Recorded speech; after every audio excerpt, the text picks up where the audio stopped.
Hello, my name's Odessa Esco, and this is Commonly Confused English Words.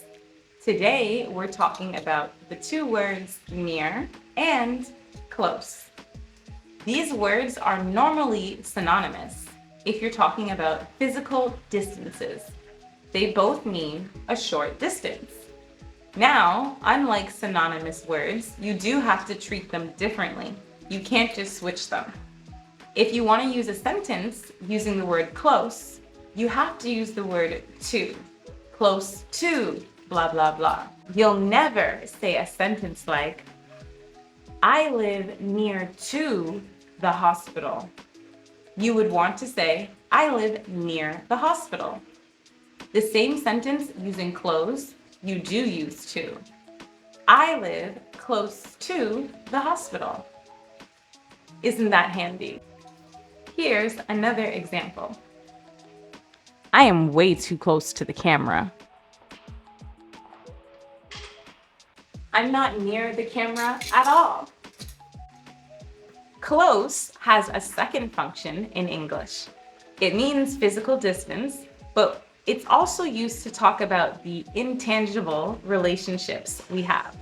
For example, the ones you have with your parents, brothers, friends, lovers, any human, any animal, any living being you might have a relationship with, meaning you have trust, you have a connection, you talk to them.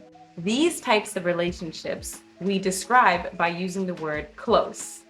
If you have a really good, strong relationship with somebody, you will say, I'm very close to insert name, or I'm very close with them.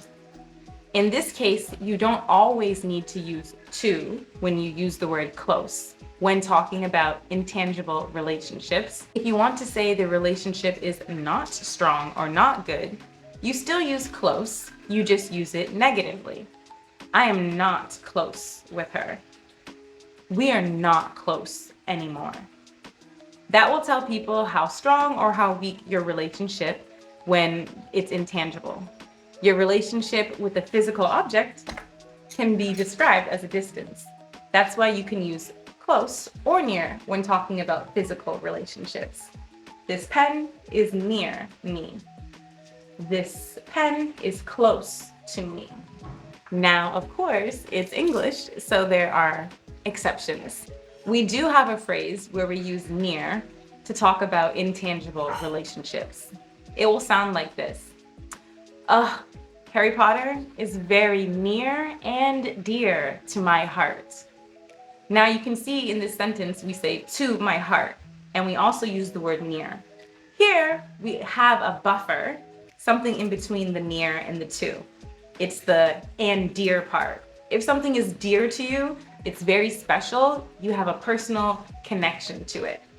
So when you hear somebody say, she's very near and dear to my heart, it's an extra strong relationship and they have a specific memory or maybe a moment that made it really strong that they might be thinking of, and that's why they choose to use that very fancy expression.